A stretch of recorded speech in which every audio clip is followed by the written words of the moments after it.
The Silver Screen City.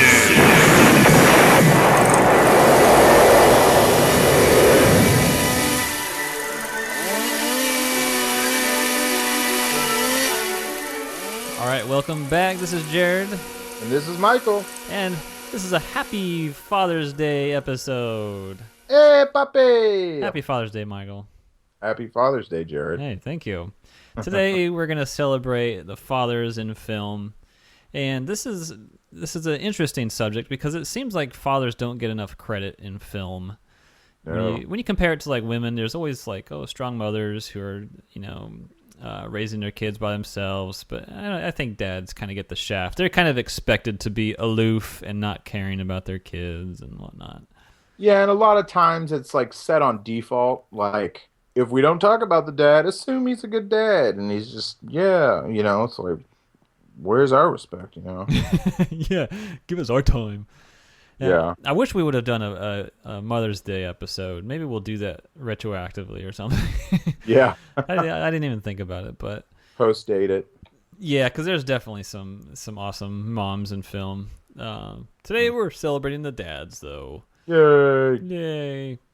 So it should be fun. We're gonna talk about we're gonna do three of our favorite film dads each, and then tell some stories of our own experiences with our dad in film. And that should be exciting. Yes, it will. Yay. All right. Well, Michael, why don't you start us off with your first one? Sure. The first one on my list is probably one of the hardest hitting dads in cinema, hands down. And that is, I'm probably going to butcher his name, his character name, but Guido Orifsi. That's probably not right at all. But Roberto Benigni in Life is Beautiful. Nice. Yes. This, if you haven't seen Life is Beautiful, oh my gosh, you need to see this. One of the most powerful movies I've ever seen. And I don't think I can watch it again or watch it now. As being a father, I would just be in tears the whole time. Mm-hmm. So if you haven't heard of Life is Beautiful, it's about World War II, wartime, Italian family. This guy meets his wife right before the war, and they have a son, and they're Jewish, and they, because they're in Italy, I think they're in Italy, I'm pretty sure. The movie's Italian, all subtitles. Mm-hmm. So don't be like, oh man, I have to read. No, see it. It's great. But anyway, the movie's about they're sent to concentration camps, and they go through all of that. And the whole time, Roberto Benigni's character is just super, like he's a kind of like that clown, sort of happy-go-lucky dad. And the entire time, through the entire movie, he's just making the crappiest situation on the planet for his son, kind of like a game. And he's just making everything fun and being super silly through it. And it's just such a powerful movie. If any father just kind of, scraped the surface of this character, that would be so impactful and awesome. So, yeah, that's all I have to say about that. See Life is Beautiful. If you have not seen it, it's a great movie just alone by itself. But, yes, it's about the father's lighthearted relationship building up his son. So, and that's important. And I remember when this came out, I remember how excited and just energetic he was at the Oscars. I don't know if you remember that, but that was awesome. It's good to see that it was just his personality and that just bled into the screen. Oh yeah, he was playing himself pretty much. That's funny you mentioned that, because at the time, at the Oscars, I was pissed. Because, first of all, just like most people, when you watch the Oscars, you're obviously going to default and root for what you've seen and what you know. Mm-hmm. And if something you don't know wins, you're like, what? Then you kind of build up an animosity towards whatever won. You're like, I don't want to see that now. Yeah, and the year that it was in the Oscars happened to be the same year as Saving Private Ryan and Shakespeare in Love. So, and Shakespeare in Love beat both those movies Mm-hmm. for Best Picture, which is ridiculous. I But remember anyway, I we've remember talked. being mad too Yeah. about So, that. but anyway, I was specifically mad at him just because he beat out Tom Hanks for Best Actor. I remember that. I remember being mad too. I was like, "Who is this guy? Yeah. Why is he jumping around?"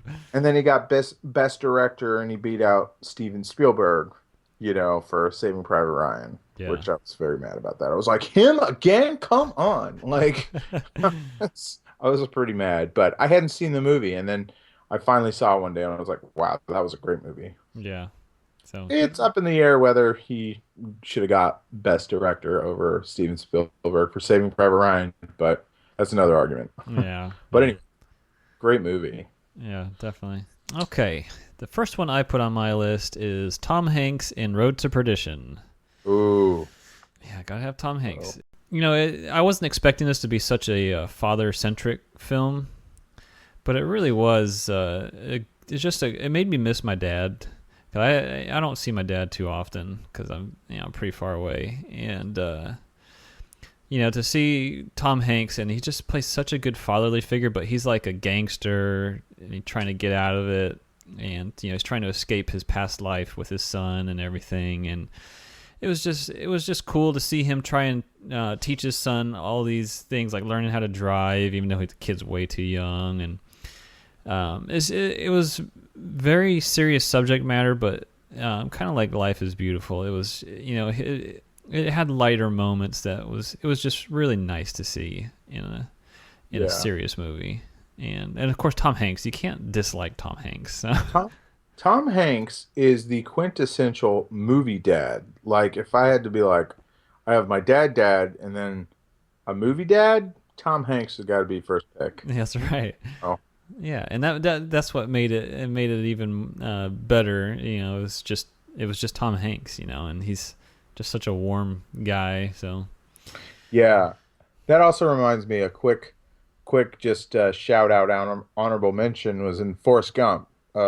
Just, oh yeah, oh my gosh, just like, that's one of the hardest moments for me to watch when he first sees Little Forrest. And, yeah, and then he goes to Jenny, and he's just like choked up, and he said, "Is he like me?" And it's like, yeah, I'm getting emotional thinking about it, but yeah.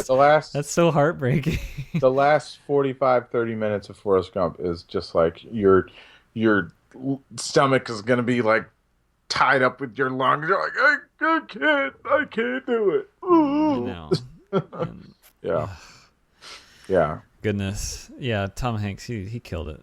hmm Good stuff. yeah. A lot of movies we're mentioning, like in this list, like spoiler alert, spoiler alert. This is a spoiler alert. All right, we're so a lot of these movies, the father like eventually passes, and it's always like so sad and so great and so like honoring of the father in the movie and stuff. And I get choked up about that sort of stuff too, because my father did pass, Hmm. in 2003, and a lot of times these characters, and Jared's going to mention more, or we will, that I'm just thinking about my own father, Yeah. you know. So it is really, it can be powerful. This is a pretty powerful subject. Yeah. Definitely. Yeah. Oh, so I guess it's my turn. Yeah. And a little lighter, no, a little lighter, more fun, whimsical one. My next pick was none other than Sean Connery as Henry Jones Sr. Oh, in Indiana Jones and the Last Crusade. that's awesome. So awesome. Like, I mean, come on. Like, first of all, let's just talk about like his character in Indiana Jones. It's like, what fictional character could we make to be Indiana Jones's father? James freaking Bond. That's But let's make him the complete opposite as James Bond. yeah, true. Yeah, it's like Sean Connery. Like, oh my gosh. So Sean Connery playing, like, that was the first time I didn't really grow up watching a lot of James Bond movies, and if I did, there might have been the later ones, or I didn't realize I might have seen Sean Connery and stuff. So Indiana Jones and the Last Crusade was the first time I really like saw Sean Connery, and I was like, wow. You know, he starts off the whole movie is such a funny like comedic duo between Indiana Jones and his dad. And his dad at first, like you first when you meet him, you know that their relationship is strained because he was kind of like a really tough dad and very serious and like hit the books, you know, and then like he's just kind of like kind of bumbling around Curmudgeon-y. curmudgeon and stuff, but just like the chemistry. And there's a couple of times where Indiana Jones is like pissed and he's arguing with his dad. He's like, "We need to go this way. Like Brody has the map, you know." And I think I'm getting them switched up, but I don't know. But then like he's like, "No, but the people we need the book." And he's like, "Come on, Dad." And his dad just like slaps. Indiana Jones gets slapped by his father. And you're like, "Whoa." Whoa. Yeah, because Got really like serious for a second. It was and awesome. we've had two movies where Indiana Jones was like the boss, and to see him brought down a peg from his dad was pretty awesome. That was awesome. Yeah. Respect. That's right. Yeah. So Oh yeah, and it was great to see them kind of rekindling their relationship and everything, and it was great. That's such a good that alone made The Last Crusade like it's hard to beat Raiders of the Lost Ark, but I think I actually have a lot more fun watching The Last Crusade than Raiders of the Lost Ark. I think it's my favorite of the Indiana Jones movies because I saw it in the theater too. Oh yeah, and that helps. Yeah, I was too young to see the other ones. Mm-hmm. I don't think I was born when the first one came out, but Yeah. but anyway, yeah, that's my pick. That's great. Love the movie. Awesome. Junior, Dad, Junior. You have the tapestries? Sorry. Don't call me Junior. All right. Next on my list, I've got George Clooney in The Descendants. Oh, that's great. Yeah, this was a very not very typecast role for George Clooney.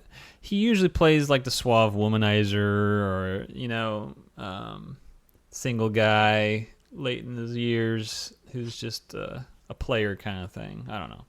Mm-hmm. But in The Descendants, he's like a descendant of like the king of Hawaii or something like that, and they own like a ton of property, a ton of land, and anyways, the whole premise of the movie is his wife is basically on her deathbed, and George Clooney has to go around and get people to say goodbye to her, and kind of meanwhile he's wrangling his daughter, his teenage daughter in, who's struggling with everything, and his youngest, I think he has a younger daughter too, and she's having a hard time. It's basically he's learning how to be a dad by himself when he was you kind of get the feeling he wasn't the greatest dad while their mom was coherent, but he's learning to become a good dad, and that's basically the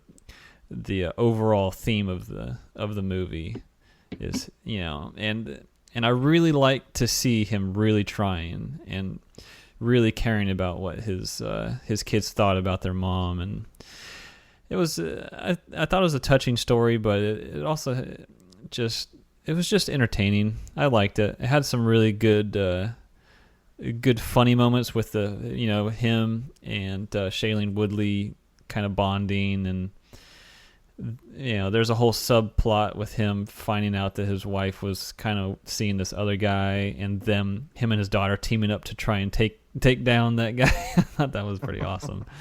Yeah. Pretty funny, but yeah, it was I picked it mainly because it was so atypical for George Clooney, and I think he just knocked it out of the park. It was great. Yeah. And I think the director. Well, first of all, I love Alexander Payne, the director. I love all his movies. Some of them are a little stranger than others. In fact, they're all super strange. Mm-hmm. But I mean, he always kind of focuses. He's definitely had a little bit of a pattern focusing on the on fathers and stuff, like About Schmidt with Jack Nicholson. Yeah. This curmudgeon-y, newly widowed, uh, man who has to go along with his daughter's wedding, which he absolutely hates, his Mm. future son-in-law, and it's just kind of about his new changes in his life, and that's a really interesting, funny movie. And then Nebraska.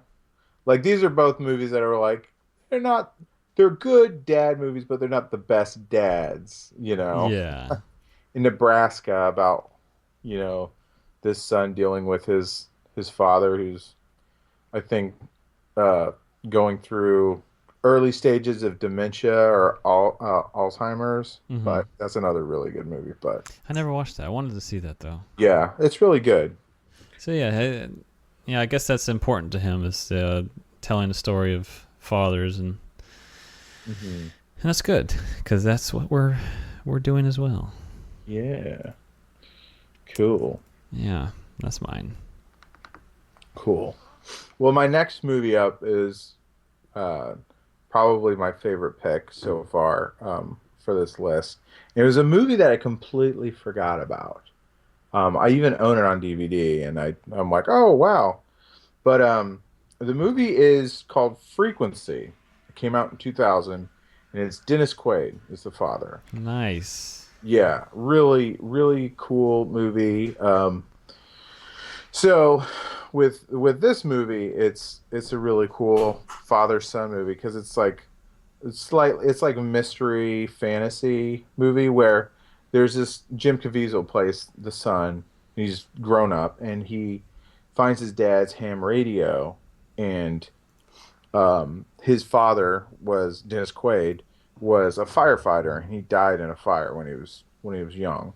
So he finds his dad's old ham radio, and he somehow, with the magic of the airwaves, some sort of, the northern, the aurora borealis, I don't know, something, a supernatural thing happens where he can talk to his father through the ham radio, and they discover each other, and they learn that they're father and son, and it's really cool because they like go back and forth, kind of proving who they are, and anyway, so the son, without giving too much of the movie away, alters basically by talking to his dad.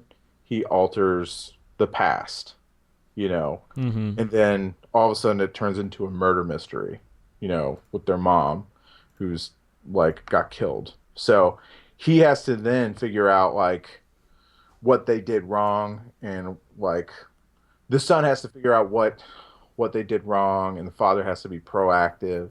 So it's a lot of like going back and forth between two time periods. It was really good. It's been a while since I've seen it, but definitely, yeah. So Dennis Quaid is just a great, father son relationship. Because everybody likes to think about what if they met their dad when they were their age. Yeah, yeah. That's a cool premise. Yeah. And also, he never really got to know his dad very well, so it was kind of cool that they could kind of catch up. And I don't know, it was very unique, and it really has been a long time since I've seen it. But I remember just being so fascinated by the idea, Mm-hmm. and it's one of those that I don't know, it's just very cool idea. Yes. So yeah, and Dennis Quaid's he's right up there with Tom Hanks. He's always playing a father, you know, Yeah. father character. And that's why everybody was so freaking pissed when freaking Meg Ryan cheated on him with freaking Russell Crowe. What the heck? the the jerkiest jerk ever, Russell I Crowe. know, seriously? Come on. Dennis Quaid. Yeah, he's Mr. American Pie, all America. Yeah, man. Oh well. Anyway. We sound like a bunch of ladies. I can't believe Brad cheated on Jennifer. Like, did you hear what Meg did to Dennis? Oh, No, my why? good- I cannot believe it. Anyways. Anyway. My last pick, I went more heavy route with Viggo Mortensen in The Road. Oh boy. Here we go. Yep. Wow, that's a heavy movie. Yeah. I bought The Road because I was for a long time I was obsessed with No Country for Old Men and Cormac McCarthy. So I used to fly a lot because my parents or my family is all in California, and I went to school in Virginia, and so I'd pop back and forth. So I remember going home, and I needed a book to read on the flight, so I picked up The Road, and I read the thing like super fast. It's very, very easy to read because you just can't, everything is happening so fast. You're just like, I cannot stop. Anyways, it's a story about a father and son who are basically in a post-apocalyptic world, and they are the whole movie is just them pushing a shopping cart through the streets, and the streets are basically just torn up garbage and leaves, and it's just anyways, they have their whole livelihood in a shopping cart. Yeah, if you like Fallout 4, then see this movie. Yeah, this is Fallout 4 the movie. But the whole world is basically crazy. They're like cannibalistic, and it's like Mad Max but in more of a urban setting, I guess. The people are just nuts. They have like cults where they like just eat people, and it's a very, very grim scene. Or the whole setting is very grim. I don't remember it, but I think they just alluded to their mother being dead. But in the movie, Charlize Theron is the mom, and she's like struggling with depression because the world is just done. So she ends up killing herself, and that just adds more weight to the whole story. And so Viggo Mortensen is trying to kind of teach his son the ways of the world and try and bring as much light as he can. And, he's quoting scripture to his son and everything, trying to bring some light to this world. And I'm not going to ruin anything, but it just gets real heavy. Real heavy. Because it's hard to find any kind of lightheartedness in this, but it's a fantastic story of what a father's willing to do to make sure his son has hope and is not going to just give in like their mother did. And truly just a fantastic movie. It was, unfortunately, the director kind of took it very dark, and it was almost hard to watch. Yeah, but I enjoyed it because I love the story. It's just, it is really heavy, and one of those types of movies. I've only seen it once, and it's going to take a while for me to build back up the courage to watch that again. Yeah, that's a really heavy movie, and it's definitely like super dark in the sense that like this element of like survival, and just definitely like be prepared to see it because it's super depressing, but it's a great movie. And props to the son. He was Paranorman, and he's in the X-Men, the new X-Men. So he's a really good child actor. Yeah, Cody Smith McPhee. Was he? I get him mixed up. Wasn't he in the new Planet of the Apes movie? Yes. Okay, because I get him mixed up with another tall, skinny actor. Probably the one who played in Finding Neverland and Bates Motel. I don't know if it's him. I don't know. I always get them confused. Yeah, I can see that. But yeah, he did a great job in The Road. I think that was his first movie too. So good times. And and it's hard for me to pass up mentioning a movie that has Guy Pearce in it. And almost completely unrecognizable at that. Yeah. Who was also super unrecognizable, maybe because he had a beard, was Omar from The Wire. Who was in Oh, the rep. that's right. Yeah, Omar is amazing. Was it? Yeah. Yeah. What's his name? It's like Michael. He has a three-name name. I don't know. Yeah. Who cares? It's Michael Kenneth Williams. There you go. Yeah. So yeah, he was one of the bad guys, I believe. Mm-hmm. So Really. good movie. Good list. That's our list. Wow, we're already done. That was fast. Yeah. Cool. So those are our favorites. We kind of omitted some of the givens. Like there's Gregory Peck in To Kill a Mockingbird, and Yeah. And there's Jimmy also Stewart from It's a Wonderful Life. Mufasa, the Lion King. Yeah, Mufasa. There's lots of great dads in classic films because I think dads were cooler back then. Yeah. So, anyways, our next part of the show, we're going to actually tell a few stories about our dads and experiences in films that we've had with our dads, and this should be interesting. I know some of mine. You might recognize maybe one or two of my stories. I think I've hit on them before, so we're just kind of blow through these. Yeah. Yeah. Yeah. Sounds good. Good audio clip. Yep. Mm-hmm. All right. Well, we'll get back into that in our next episode. This is the end of the first part of our Father's Day special, and stay tuned for the next one, which should be coming out in the next couple days. Thank you and goodbye.